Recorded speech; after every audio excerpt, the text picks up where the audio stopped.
Georgia State University, Columbia Theological Seminary,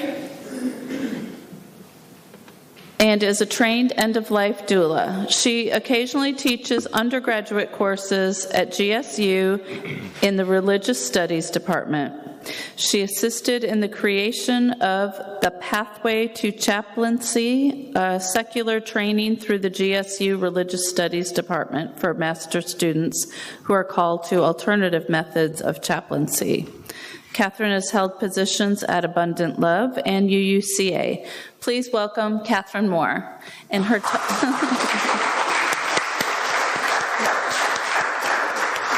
talk is titled Stardust Revolutionaries, Act Like It. Thank you. Good morning, everyone. Thank you so much for having me. You know, you always get a little bit nervous or little butterflies in the tummy when you come somewhere new that you haven't been before. But just moments after coming in, someone said, "We have coffee in the back." And I said, "I'm among good people." So we're going to start this off with another meditation. So if you would indulge me, we're going to close our eyes and take a trip. All right? Close your eyes. Feel the floor beneath you. Find stillness. Free yourself from the stresses of the week and allow yourself to imagine a journey. You are completely still, traveling at 0 miles per hour. But the rock you are on, Earth, is spinning at roughly 1,000 miles an hour in rotation. While spinning at 1,000 miles per hour, the Earth is currently orbiting around the Sun at 67,000 miles per hour. As we are being slung at 67,000 miles per hour around a star, that star, the Sun, is moving through the Milky Way galaxy at 450,000 miles per hour and taking us with it. Our solar system corkscrews through the Milky Way galaxy at 450,000 miles per hour. And the Milky Way is hurling through space at 1.3 million miles per hour, all while you sit still in your chair. In your imagination, try to picture the speed of light. The sun's light that warms our faces and lights our world travels a little over 8 minutes to get here. It takes that same light 4 hours to touch the surface of Neptune at the end of our solar system. For one photon of light to travel from one edge of the Milky Way galaxy to the other, it takes 100,000 years. This means that the photon that is finally ending its journey from one side of our galaxy to the next started its journey in the Middle Paleolithic era, aka the Stone Age. Travel to a black hole where galaxies are destroyed and the gravitational pull traps light and stops time. Such mysterious events in our solar system, in our universe, that we can only guess what happens once something crosses its event horizon. We share a galactic home with 100 billion other stars and possibly tens of billions of other solar systems. Stepping outside the Milky Way, the closest neighboring galaxy, Andromeda, is 2.5 million light years away. Just in the visible universe, the estimated 2 trillion galaxies exist. As we breathe in our stillness, explore the possible infinite universe in our minds, trying to wrap our minds around the expansiveness and incomprehensible majesty of all creation, known and unknown. Let us remember that we, a creation made from the wondrous stardust that also created Saturn, the pillars of creation nebula, black holes, supernovas, everything from the farthest galaxy to the pale blue dot called Earth. Now we can open our eyes and come back to church.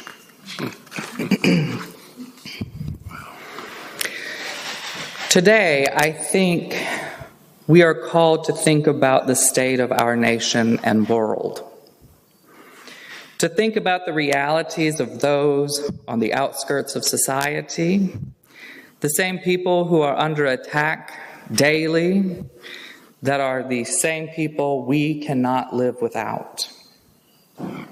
Our transgender siblings, our immigrant families, our mothers, fathers, and children of color, and all those in the crosshairs of the current regime. I would say administration, but regime seems more appropriate. So what in the world does supernovas, nebulas, light years, and space dust have to do with any of this? I want to propose that it has everything to do with it. We are created from the Big Bang of the universe, from the dust of stars and galaxies colliding. We are, not figuratively, but quite literally, stardust. We are created as part of a magnificent and wondrous natural world in ways that bend the mind, excite the spirit, and inspire science fiction. But it is not science fiction. It is all quite real. Famed astronomer Dr. Neil deGrasse Tyson once quoted saying, "The atoms in our bodies are traceable to stars that manufactured them in their cores and exploded the enriched ingredients across our galaxy billions of years ago. We are anatomically connected to all atoms in the universe. We are not figuratively, but quite literally stardust," end quote. Dr. Brian Cox adds that if we look at our hands, our fingertips in the mirror and into each other's eyes, we are seeing something made from the ingredients of many different stars created as they exploded. But so what? Could this be some interesting trivia that has no impact on our day-to-day struggles? Most, if not none of us, will ever leave the Earth's atmosphere, unless Bezos starts giving out Groupons and for his overcompensating rockets. And maybe it doesn't. Whether or not Pluto is a planet or not does not change the impact of grocery prices. The colliding of black holes that are unimaginable distances away does not magically end racism. And whether there is one universe or trillions, it doesn't change the fact that marginalized communities are under attack. But perhaps meditating on the wonders of the natural world, the universe and its unknown mysteries, could shift our existential crisis into existential wonder. We are stardust, and it's high time we start acting like it. We are made of stardust, and it is amazing. It is truly remarkable that our creation and existence pushes our imaginations to the bending point. But knowing all of this, where science and the divine collide to create us, from the vastness of the cosmos into nothing short of magical and majestic life, what do we choose?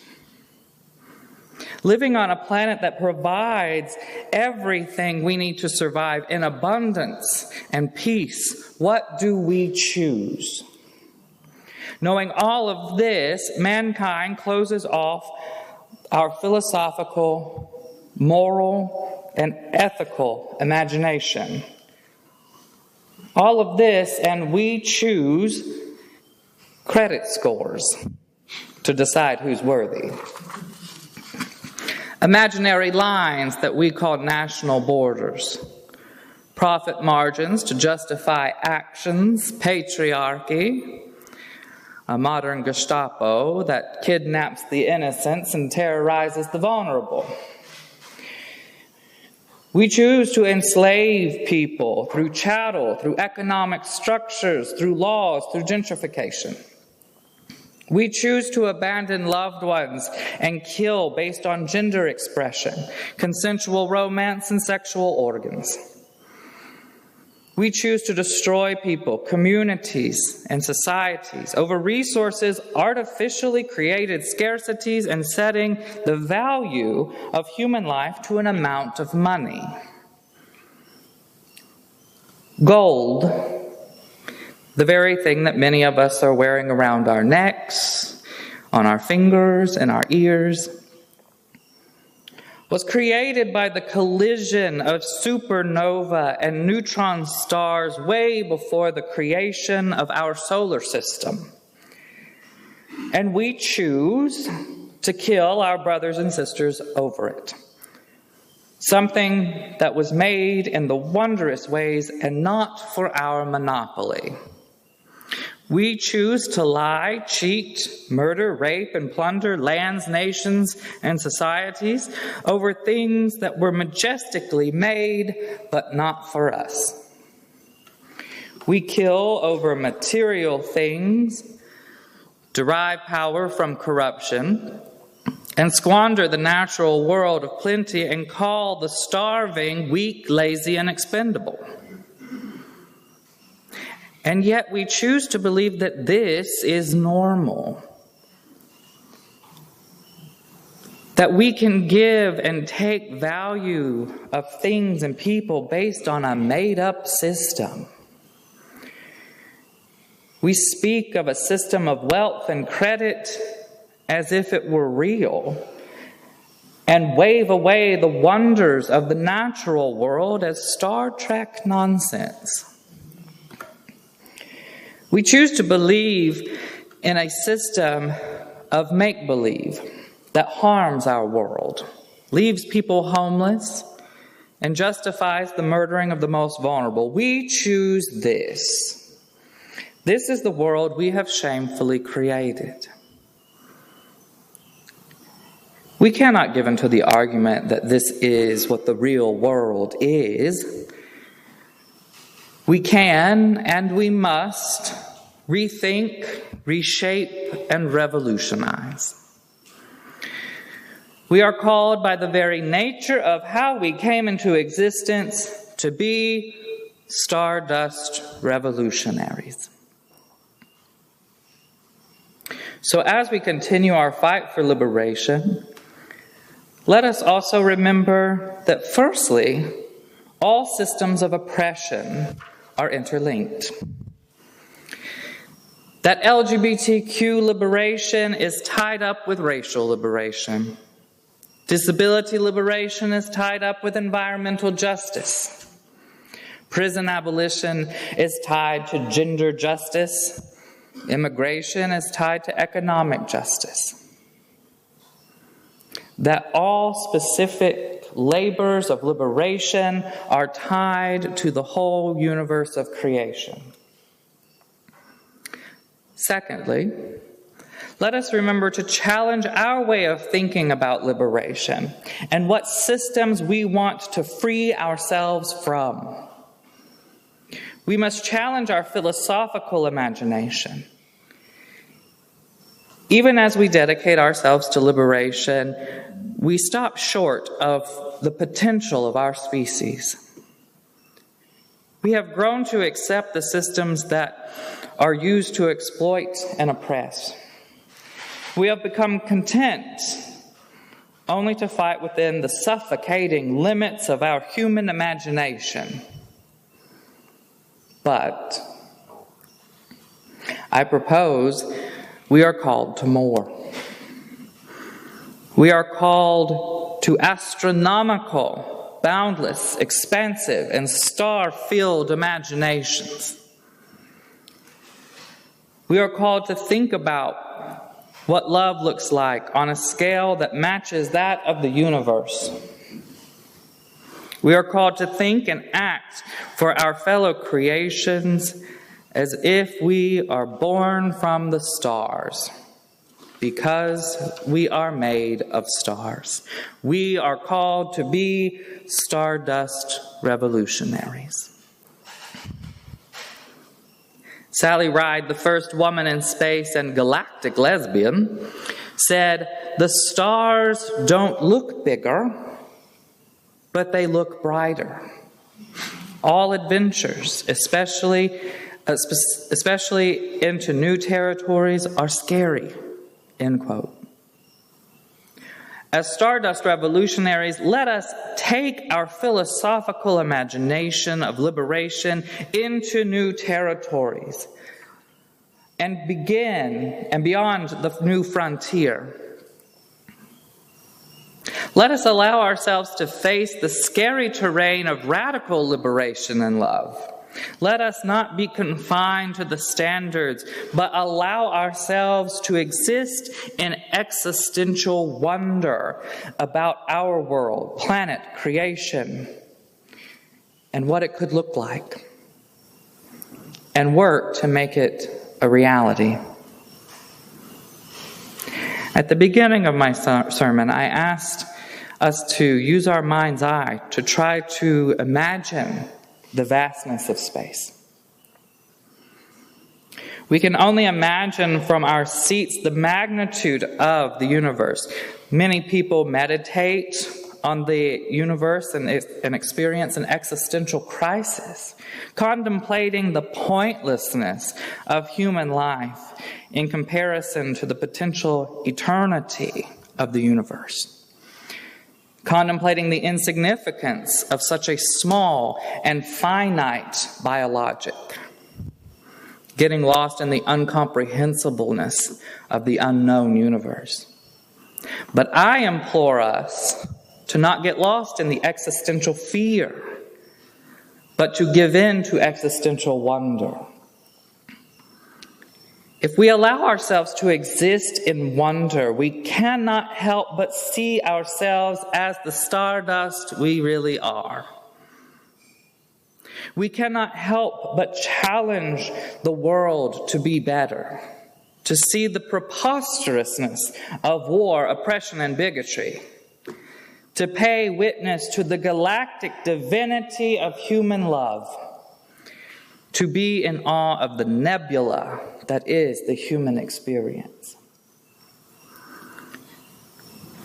When we allow ourselves to sit and wonder, we can truly see with clarity our role in that which is truly divine, the work of liberation. We are made from material from the far reaches of the universe. It is a sin to limit ourselves, our love, and our dedication to liberation. We are Stardust revolutionaries, and now it is time to act like it. Amen. Yeah. Oh, my goodness.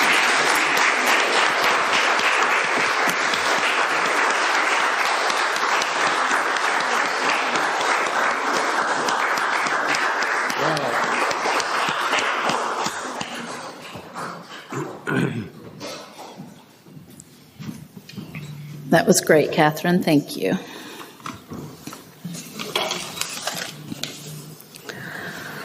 Our final song today is in the Pink Book on page 10, The Poet's Eye. Please rise in mind or body as you are able.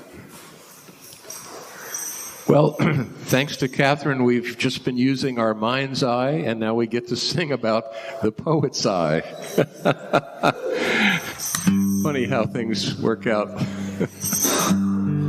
And this is to the tune of Amazing Grace, so... The poet's eye looks down on me with visions I can see beyond the sounds of stubborn pride, and says I can be free. The dreamer weaves a song of love and lifts my spirit high, and spins a tale of peace to come before my time is nigh. Sometimes my spirit shines so bright, sometimes it fades so low, but then the darkness turns to light, and all the world's aglow. Let freedom shine its light on me.